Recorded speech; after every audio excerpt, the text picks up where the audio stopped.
The Story of Civilization, Volume 1, Our Oriental Heritage, Part 1, by Will Durant, continued, Cassette 13, Side 1. On returning to his palace, Ashoka, we are told, underwent a profound conversion. He gave instructions that the prison should be demolished and that the penal code should be made more lenient. At the same time, he learned that his troops had won a great victory over the rebellious Kalinga tribe, had slaughtered thousands of the rebels, and had taken many prisoners. Ashoka was moved to remorse at the thought of all this violence, slaughter, and separation of captives from those whom they love. He ordered the prisoners freed, restored their lands to the Kalingas, and sent them a message of apology which had no precedents and has had few imitations. Then he joined the Buddhist order, wore for a time the garb of a monk, gave up hunting and the eating of meat, and entered upon the eightfold noble way. It is at present impossible to say how much of this is myth and how much is history, nor can we discern at this distance the motives of the king. Perhaps he saw the growth of Buddhism and thought that its code of generosity and peace might provide a convenient regimen for his people, saving countless policemen. In the 11th year of his reign, he began to issue the most remarkable edicts in the history of government, and commanded that they should be carved upon rocks and pillars in simple phrase and local dialects, so that any literate Hindu might be able to understand them. The rock edicts have been found in almost every part of India. Of the pillars, 10 remain in place, and the position of 20 others has been determined. In these edicts we find the emperor accepting the Buddhist faith completely, and applying it resolutely throughout the last sphere of human affairs in which we should have expected to find it, statesmanship. It is as if some modern empire had suddenly announced that henceforth it would practice Christianity. Though these edicts are Buddhist, they will not seem to us entirely religious. They assume a future life, and thereby suggest how soon the skepticism of Buddha had been replaced by the faith of his followers. But they express no belief in, make no mention of, a personal God. Neither is there any word in them about Buddha. The edicts are not interested in theology. The Sarnath Edict asks for harmony within the Church, and prescribes penalties for those who weaken it with schism. But other edicts repeatedly enjoin religious tolerance. One must give alms to Brahmins as well as to Buddhist priests. One must not speak ill of other men's faiths. The king announces that all his subjects are his beloved children, and that he will not discriminate against any of them because of their diverse creeds. Rock Edict 12 speaks with almost contemporary pertinence. His sacred and gracious Majesty the King does reverence to men of all sects, whether ascetics or householders, by gifts and various forms of reverence. His sacred Majesty, however, cares not so much for gifts or external reverence, as that there should be a growth of the essence of the matter in all sects. The growth of the essence of the matter assumes various forms, but the root of it is restraint of speech. To wit, a man must not do reverence to his own sect, or disparage that of another, without reason. Depreciation should be for specific reasons only, because the sects of other people all deserve reverence for some reason or another. By thus acting, a man exalts his own sect, and at the same time does service to the sects of other people. By acting contrariwise, a man hurts his own sect and does disservice to the sects of other people. Concord is meritorious. The essence of the matter is explained more clearly in the second pillar edict. The law of piety is excellent, but wherein consists the law of piety? In these things, to wit, little impiety, many good deeds, compassion, liberality, truthfulness, purity. To set an example, Ashoka ordered his officials everywhere to regard the people as his children, to treat them without impatience or harshness, never to torture them, and never to imprison them without good cause, and he commanded the officials to read these instructions periodically to the people. Did these moral edicts have any result in improving the conduct of the people?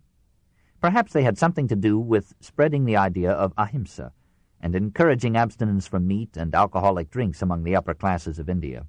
Ashoka himself had all the confidence of a reformer in the efficacy of his petrified sermons. In Rock Edict 4, he announces that marvelous results have already appeared, and his summary gives us a clearer conception of his doctrine.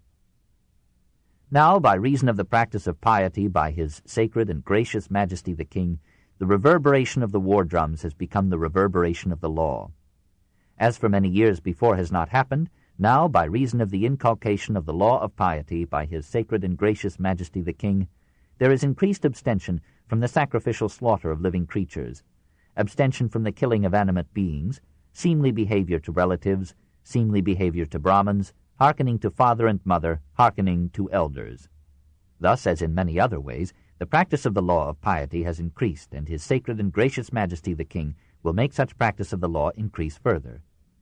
The sons, grandsons, and great-grandsons of His Sacred and Gracious Majesty the King will cause this practice of the law to increase until the aeon of universal destruction.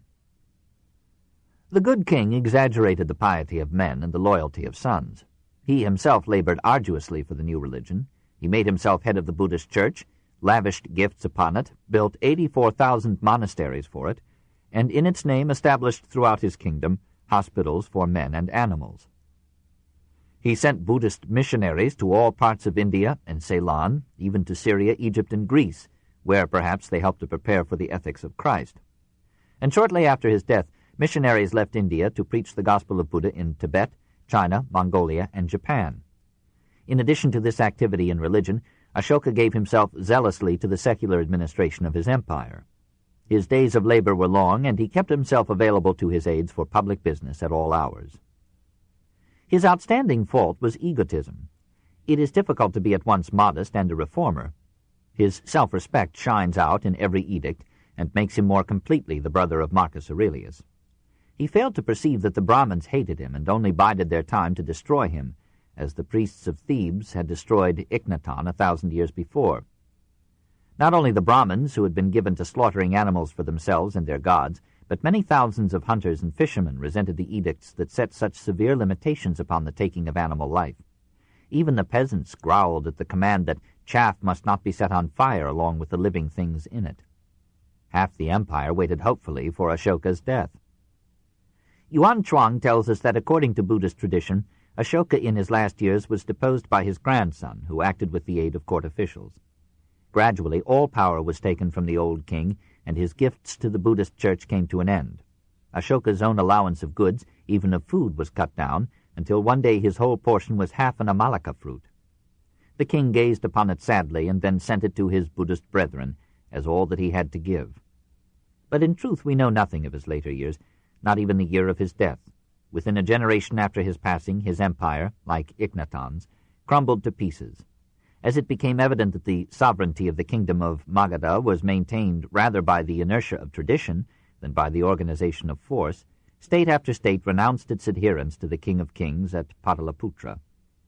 Descendants of Ashoka continued to rule Magadha till the 7th century after Christ, but the Maurya dynasty that Chandragupta had founded came to an end when King Brihadrata was assassinated. States are built not on the ideals, but on the nature of men. In the political sense, Ashoka had failed. In another sense, he had accomplished one of the greatest tasks in history. Within 200 years after his death, Buddhism had spread throughout India and was entering upon the bloodless conquest of Asia. If to this day, from Kandy in Ceylon to Kamakura in Japan, the placid face of Gautama bids men be gentle to one another and love peace, it is partly because a dreamer, perhaps a saint, once held the throne of India. 3. The Golden Age of India. An epoch of invasions, the Kushan kings, the Gupta Empire, the travels of Fa Hien, the revival of letters, the Huns in India, Harsha the Generous, the travels of Yuan Chuang. From the death of Ashoka to the empire of the Guptas, that is, for a period of almost 600 years, Hindu inscriptions and documents are so few that the history of this interval is lost in obscurity. It was not necessarily a dark age. Great universities like those at Taxila continued to function, and in the northwestern portion of India the influence of Persia in architecture and of Greece in sculpture produced a flourishing civilization in the wake of Alexander's invasion. In the 1st and 2nd centuries before Christ, Syrians, Greeks, and Scythians poured down into the Punjab, conquered it, and established there for some 300 years this Greco-Bactrian culture. In the 1st century of what we so provincially call the Christian era, the Kushans, a Central Asian tribe akin to the Turks, captured Kabul, and from that city as capital extended their power throughout northwestern India and most of Central Asia. In the reign of their greatest king, Kanishka, the arts and sciences progressed. Greco-Buddhist sculpture produced some of its fairest masterpieces. Fine buildings were reared in Peshawar, Taxila, and Mathura. Charaka advanced the art of medicine, and Nagarjuna and Ashvaghosha laid the bases of that Mahayana, greater vehicle Buddhism, which was to help Gautama to win China and Japan. Kanishka tolerated many religions and experimented with various gods. Finally, he chose the new mythological Buddhism that had made Buddha into a deity and had filled the skies with bodhisattvas and arhats. He called a great council of Buddhist theologians to formulate this creed for his realms, and became almost a second Ashoka in spreading the Buddhist faith. The council composed 300,000 sutras, lowered Buddha's philosophy to the emotional needs of the common soul, and raised him to divinity. Meanwhile, Chandragupta I, quite distinct despite his name and number from Chandragupta Maurya, had established in Magadha the Gupta dynasty of native kings. His successor, Samudragupta, in a reign of 50 years, made himself one of the foremost monarchs in India's long history.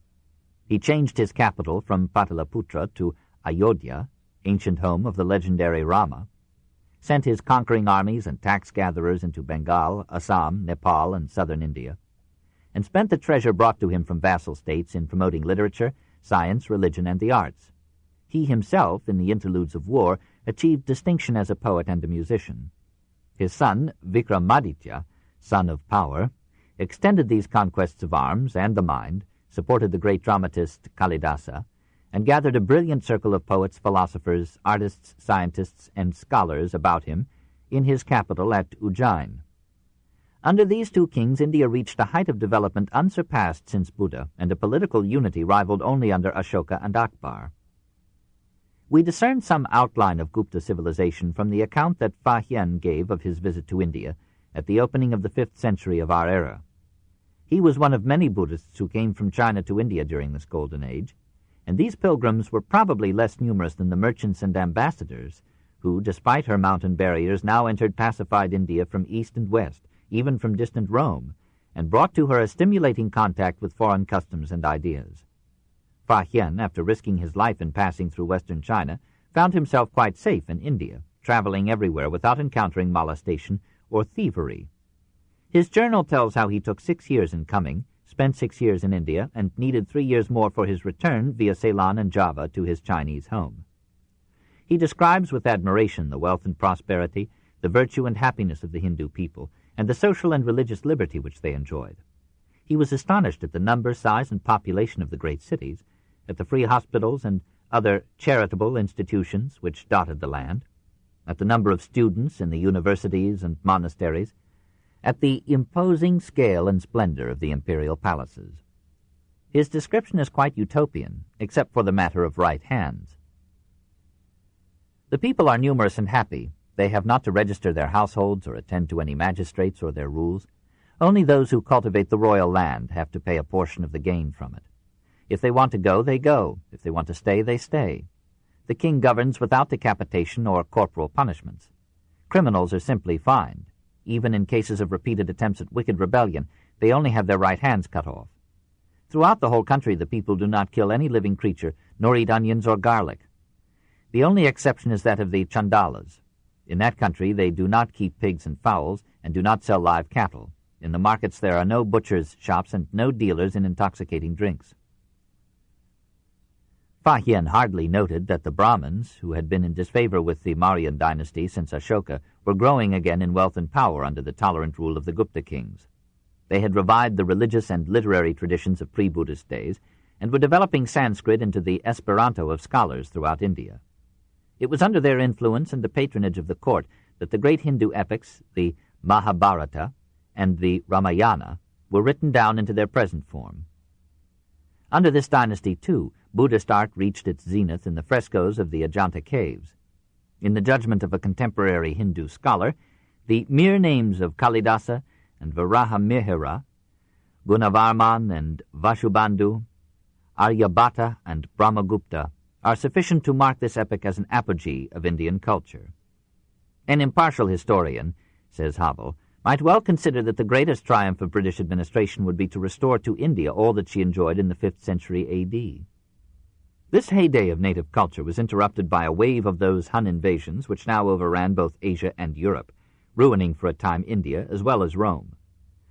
While Attila was raiding Europe, Toramana was capturing Malwa, and the terrible Mahiragula was hurling the Gupta rulers from their throne. For a century, India relapsed into bondage and chaos. Then, a scion of the Gupta line, Harshavardhana, recaptured northern India, built a capital at Kanauj, and for 42 years gave peace and security to a wide realm in which once more native arts and letters flourished. We may conjecture the size, splendor, and prosperity of Kanauj from the one unbelievable item that when the Muslims sacked it in 1018 A.D., they destroyed 10,000 temples. Its fine public gardens and free bathing tanks were but a small part of the beneficence of the new dynasty. Harsha himself was one of those rare kings who make monarchy appear, for a time, the most admirable of all forms of government. He was a man of personal charm and accomplishments, writing poetry and dramas that are read in India to this day, but he did not allow these foibles to interfere with the competent administration of his kingdom. He was indefatigable, says Yuan Chuang, and the day was too short for him. He forgot sleep in his devotion to good works. Having begun as a worshipper of Shiva, he was later converted to Buddhism and became another Ashoka in his pious benefactions. He forbade the eating of animal food, established travelers' rests throughout his domain, and erected thousands of topes or Buddhist shrines on the banks of the Ganges. Yuan Chuang, most famous of the Chinese Buddhists who visited India, tells us that Harsha proclaimed every 5 years a great festival of charity, to which he invited all officials of all religions and all the poor and needy of the realm. At this gathering it was his custom to give away in public alms all the surplus brought into the state treasury since the last quinquennial feast. Yuan was surprised to see a great quantity of gold, silver, coins, jewelry, fine fabrics, and delicate brocades piled up in an open square, surrounded by 100 pavilions, each seating 1,000 persons. 3 days were given to religious exercises. On the 4th day, if we may believe the incredible pilgrim, the distribution began.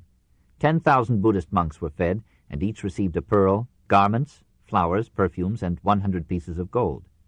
Then the Brahmins were given alms almost as abundant, then the Jains, then other sects, then all the poor and orphaned laity that had come from every quarter of the kingdom.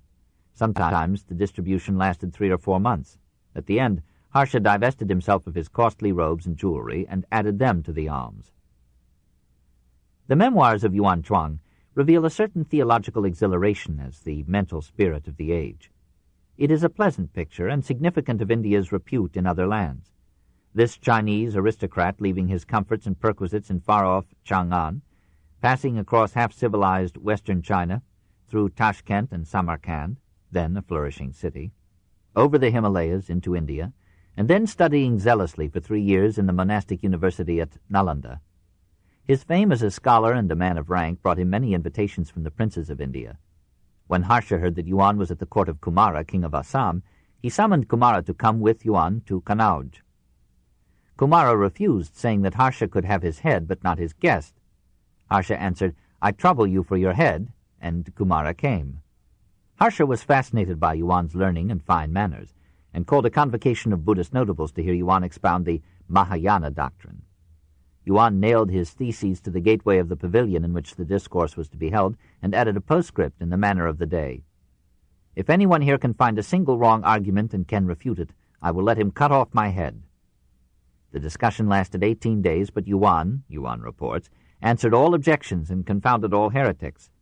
Another account has it that his opponents ended the conference by setting fire to the pavilion. After many adventures, Yuan found his way back to Chang'an, where an enlightened emperor enshrined in a rich temple the Buddhist relics which this holy Polo had brought with him, and gave him a corps of scholars to help translate the manuscripts that he had purchased in India. All the glory of Harsha's rule, however, was artificial and precarious, for it depended upon the ability and generosity of a mortal king. When he died, a usurper seized the throne and illustrated the nether side of monarchy. Chaos ensued and continued for almost 1,000 years. India, like Europe, now suffered her Middle Ages, was overrun by barbarians, was conquered, divided, and despoiled. Not until the great Akbar would she know peace and unity again. 4. Annals of Rajputana. The samurai of India, the age of chivalry, the fall of Chittor. This dark age was lighted up for a moment by the epic of Rajputana. Here, in the states of Mewar, Marwar, Amber, Bikaner, and many others of melodious name, a people half native in origin and half descended from invading Scythians and Huns, had built a feudal civilization under the government of warlike Rajas, who cared more for the art of life than for the life of art. They began by acknowledging the suzerainty of the Mauryas and the Guptas. They ended by defending their independence and all India from the inroads of Moslem hordes. Their clans were distinguished by a military ardor and courage not usually associated with India. If we may trust their admiring historian, Todd, every man of them was a dauntless kshatriya, and every woman among them was a heroine. Their very name, Rajputs, meant sons of kings, and if sometimes they called their land Rajasthan, it was to designate it as the home of royalty. All the nonsense and glamour, all the bravery, loyalty, beauty, feuds, poisons, assassinations, wars, and subjection of woman, which are traditions attached to the age of chivalry, can be found in the annals of these plucky states. The Rajput chieftains, says Todd, were imbued with all the kindred virtues of the Western cavalier, and far his superior in mental attainments. They had lovely women for whom they did not hesitate to die, and who thought it only a matter of courtesy to accompany their husbands to the grave by the rite of sati. Some of these women were educated and refined, some of the Rajas were poets or scientists, and for a while a delicate genre of watercolor painting flourished among them in the medieval Persian style. For 4 centuries they grew in wealth until they could spend $20 million on the coronation of Mewar's king. It was their pride and their tragedy that they enjoyed war as the highest art of all, the only one befitting a Rajput gentleman. This military spirit enabled them to defend themselves against the Moslems with historic valor, but it kept their little states so divided and weakened with strife that not all their bravery could preserve them in the end. Todd's account of the fall of Chittor, one of the Rajput capitals, is as romantic as any legend of Arthur or Charlemagne. And indeed, since it is based solely upon native historians too faithful to their fatherland to be in love with the truth, these marvelous annals of Rajasthan may be as legendary as Le Mort d'Arthur or Le Chanson de Roland. In this version, the Mohammedan invader, Alauddin, wanted not Chittor but the Princess Pudmini, a title bestowed only on the superlatively fair. The Moslem chieftain proposed to raise the siege if the regent of Chittor would surrender the princess. Being refused, Alauddin agreed to withdraw if he were allowed to see Pudmini. Finally, he consented to depart if he might see Pudmini in a mirror, but this too was denied him. Instead, the women of Chittor joined in defending their city, and when the Rajputs saw their wives and daughters dying beside them, they fought until every man of them was dead. When Alauddin entered the capital, he found no sign of human life within its gates. All the males had died in battle, and their wives, in the awful rite known as the Johur, had burned themselves to death. 5. The zenith of the south. The kingdoms of the Deccan, Vijayanagar, Krishnaraya, a medieval metropolis, laws, arts, religion, tragedy. As the Moslems advanced into India, native culture receded farther and farther south, and towards the end of these Middle Ages the finest achievements of Hindu civilization were those of the Deccan. For a time the Chaluka tribe maintained an independent kingdom reaching across central India, and achieved, under Pulakeshin II, sufficient power and glory to defeat Harsha, to attract Yuan Chuang, and to receive a respectful embassy from Khosru II of Persia. It was in Pulakeshin's reign and territory that the greatest of Indian paintings, the frescoes of Ajanta, were completed.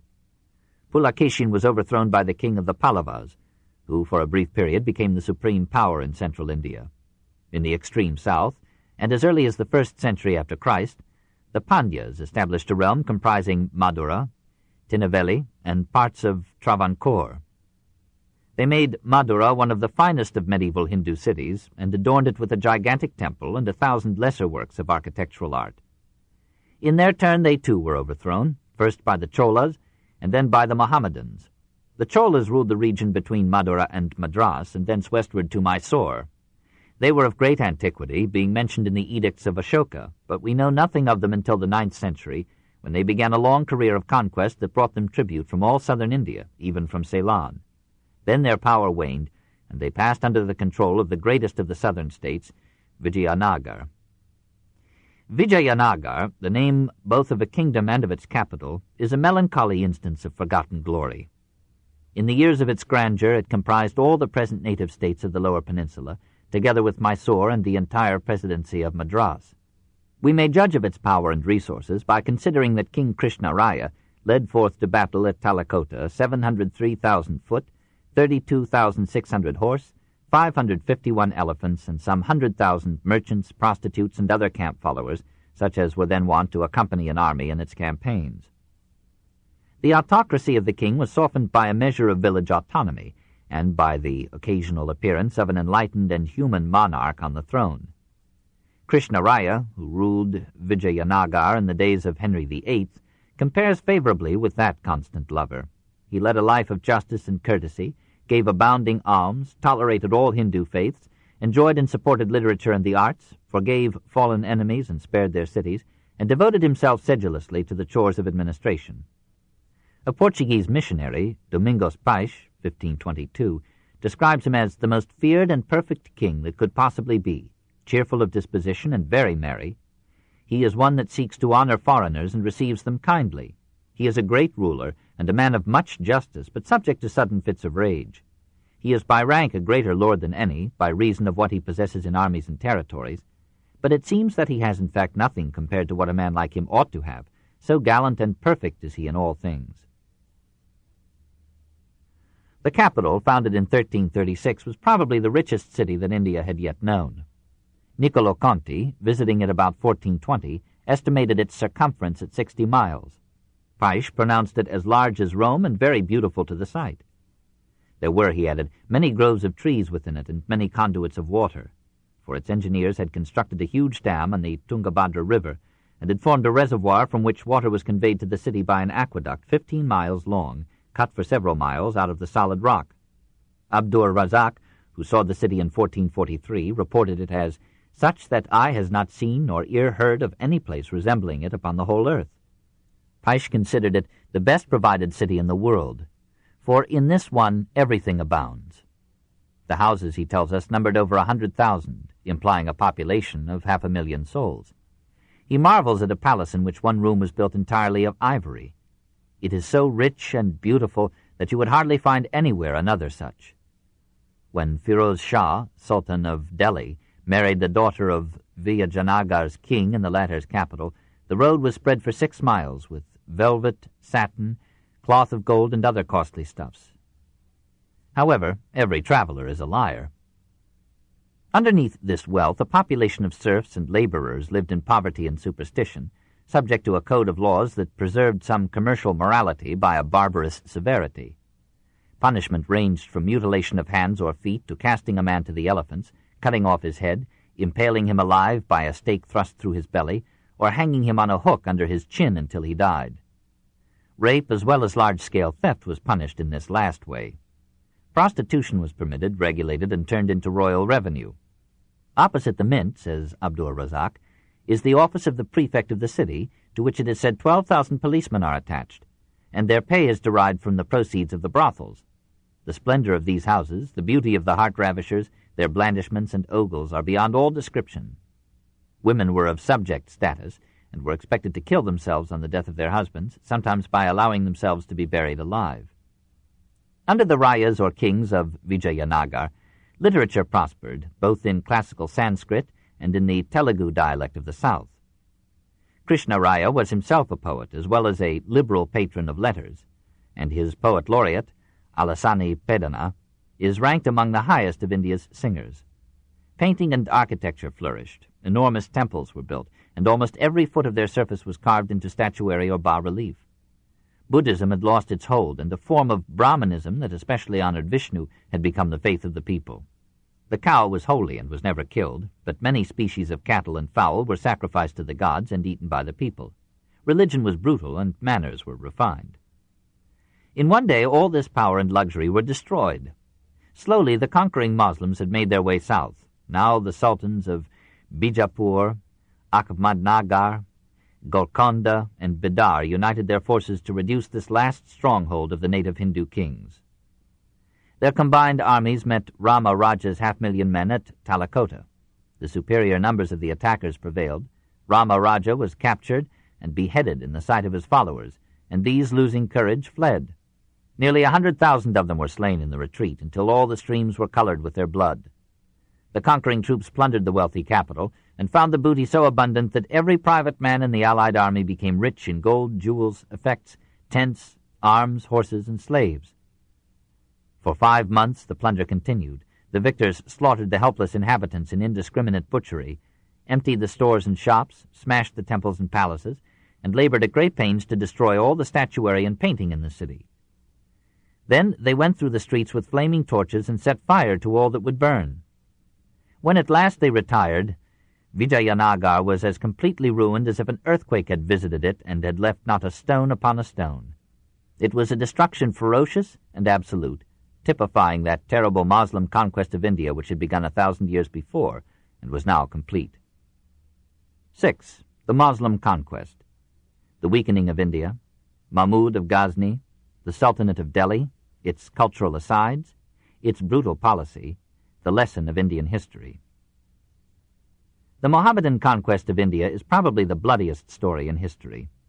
It is a discouraging tale, for its evident moral is that civilization is a precarious thing, whose delicate complex of order and liberty, culture and peace, may at any time be overthrown by barbarians invading from without or multiplying within. The Hindus had allowed their strength to be wasted on internal division and war. They had adopted religions like Buddhism and Jainism, which unnerved them for the tasks of life. They had failed to organize their forces for the protection of their frontiers and their capitals, their wealth and their freedom, from the hordes of Scythians, Huns, Afghans, and Turks hovering about India's boundaries and waiting for national weakness to let them in. For 400 years, 600 to 1000 A.D., India invited conquest, and at last it came. The first Moslem attack was a passing raid upon Multan, in the western Punjab, in 664 A.D. Similar raids occurred at the convenience of the invaders during the next 3 centuries, with the result that the Moslems established themselves in the Indus Valley about the same time that their Arab co-religionists in the west were fighting the Battle of Tours, 732 A.D., for the mastery of Europe. But the real Moslem conquest of India did not come until the turn of the first millennium after Christ. In the year 997, a Turkish chieftain by the name of Mahmud became sultan of the little state of Ghazni in eastern Afghanistan. Mahmud knew that his throne was young and poor, and saw that India across the border was old and rich. The conclusion was obvious. Pretending a holy zeal for destroying Hindu idolatry, he swept across the frontier with a force inspired by a pious aspiration for booty. He met the unprepared Hindus at Bhimnagar, slaughtered them, pillaged their cities, destroyed their temples, and carried away the accumulated treasures of centuries. Returning to Ghazni, he astonished the ambassadors of foreign powers by displaying jewels and unbored pearls and rubies shining like sparks or like wine congealed with ice, and emeralds like fresh sprigs of myrtle, and diamonds in size and weight like pomegranates. Each winter Mahmud descended into India, filled his treasure chest with spoils, and amused his men with full freedom to pillage and kill. Each spring he returned to his capital richer than before. At Mathura, on the Jumna, he took from the temple its statues of gold encrusted with precious stones, and emptied its coffers of a vast quantity of gold, silver, and jewelry. He expressed his admiration for the architecture of the great shrine, judged that its duplication would cost 100 million dinars and the labor of 200 years, and then ordered it to be soaked with naphtha and burned to the ground. 6 years later he sacked another opulent city of northern India, Somnath, killed all of its 50,000 inhabitants, and dragged its wealth to Ghazni. In the end he became perhaps the richest king that history has ever known. Sometimes he spared the population of the ravaged cities and took them home to be sold as slaves. But so great was the number of such captives that after some years no one could be found to offer more than a few shillings for a slave. Before every important engagement, Mahmud knelt in prayer and asked the blessing of God upon his arms. He reigned for 1/3 of a century, and when he died, full of years and honors, Muslim historians ranked him as the greatest monarch of his time, and one of the greatest sovereigns of any age. Seeing the canonization that success had brought to this magnificent thief, other Moslem rulers profited by his example, though none succeeded in bettering his instruction. In 1186, the Guri, a Turkish tribe of Afghanistan, invaded India, captured the city of Delhi, destroyed its temples, confiscated its wealth, and settled down in its palaces to establish the Sultanate of Delhi, an alien despotism fastened upon northern India for 3 centuries and checked only by assassination and revolt. The first of these bloody sultans, Qutb din Aibak, was a normal specimen of his kind, fanatical, ferocious, and merciless. His gifts, as the Mohammedan historian tells us, were bestowed by hundreds of thousands, and his slaughters likewise were by hundreds of thousands. In one victory of this warrior, who had been purchased as a slave, 50,000 men came under the collar of slavery, and the plain became black as pitch with Hindus. Another sultan, Balban, punished rebels and brigands by casting them under the feet of elephants, or removing their skins, stuffing these with straw, and hanging them from the gates of Delhi. When some Mongol inhabitants who had settled in Delhi and had been converted to Islam attempted a rising, Sultan Alauddin, the conqueror of Chittor, had all the males, from 15 to 30,000 of them, slaughtered in one day. Sultan Mohammed bin Tughlaq acquired the throne by murdering his father, became a great scholar and an elegant writer, dabbled in mathematics, physics, and Greek philosophy, surpassed his predecessors in bloodshed and brutality, fed the flesh of a rebel nephew to the rebel's wife and children, ruined the country with reckless inflation, and laid it waste with pillage and murder till the inhabitants fled to the jungle. He killed so many Hindus that, in the words of a Moslem historian, there was constantly in front of his royal pavilion and his civil court a mound of dead bodies and a heap of corpses, while the sweepers and executioners were wearied out by their work of dragging the victims and putting them to death in crowds. In order to found a new capital at Dalatabad, he drove every inhabitant from Delhi and left it a desert, and hearing that a blind man had stayed behind in Delhi, he ordered him to be dragged from the old to the new capital, so that only a leg remained of the wretch when his last journey was finished. The Sultan complained that the people did not love him or recognize his undeviating justice. He ruled India for a quarter of a century and died in bed. His successor, Firoz Shah, invaded Bengal, offered a reward for every Hindu head, paid for 180,000 of them, raided Hindu villages for slaves, and died at the ripe age of 80. Sultan Ahmad Shah feasted for 3 days whenever the number of defenseless Hindus slain in his territories in one day reached 20,000. These rulers were often men of ability, and their followers were gifted with fierce courage and industry. Only so can we understand how they could have maintained their rule among a hostile people so overwhelmingly outnumbering them. All of them were armed with a religion militaristic in operation, but far superior in its stoical monotheism than any of the popular cults of India. They concealed its attractiveness by making the public exercise of the Hindu religions illegal, and thereby driving them more deeply into the Hindu soul. Some of these thirsty despots had culture as well as ability. They patronized the arts, and engaged artists and artisans, usually of Hindu origin, to build for them magnificent mosques and tombs. Some of them were scholars and delighted in converse with historians, poets, and scientists. One of the greatest scholars of Asia, Al-Biruni, accompanied Mahmud of Ghazni to India and wrote a scientific survey of India comparable to Pliny's Natural History and Humboldt's Cosmos. The Moslem historians were almost as numerous as the generals and yielded nothing to them in the enjoyment of bloodshed and war. The sultans drew from the people every rupee of tribute that could be exacted by the ancient art of taxation, as well as by straightforward robbery. But they stayed in India, spent their spoils in India, and thereby turned them back into India's economic life. Nevertheless, their terrorism and exploitation advanced that weakening of Hindu physique and morale, which had been begun by an exhausting climate, an inadequate diet, political disunity, and pessimistic religions. The usual policy of the sultans was clearly sketched by Alauddin, who required his advisers to draw up rules and regulations for grinding down the Hindus and for depriving them of that wealth and property which fosters disaffection and rebellion. Half of the gross product of the soil was collected by the government. Native rulers had taken 1/6. No Hindu, says a Moslem historian, could hold up his head, and in their houses no sign of gold or silver, or of any superfluity was to be seen. Blows, confinement in the stocks, imprisonment, and chains were all employed to enforce payment. When one of his own advisers protested against this policy, Alauddin answered, "O doctor, thou art a learned man, but thou hast no experience. I am an unlettered man, but I have a great deal. Be assured, then, that the Hindus will never become submissive and obedient till they are reduced to poverty. I have therefore given orders that just sufficient shall be left to them from year to year of corn, milk, and curds, but that they shall not be allowed to accumulate hoards and property." This is the secret of the political history of modern India. Weakened by division, it succumbed to invaders. Impoverished by invaders, it lost all power of resistance and took refuge in supernatural consolations.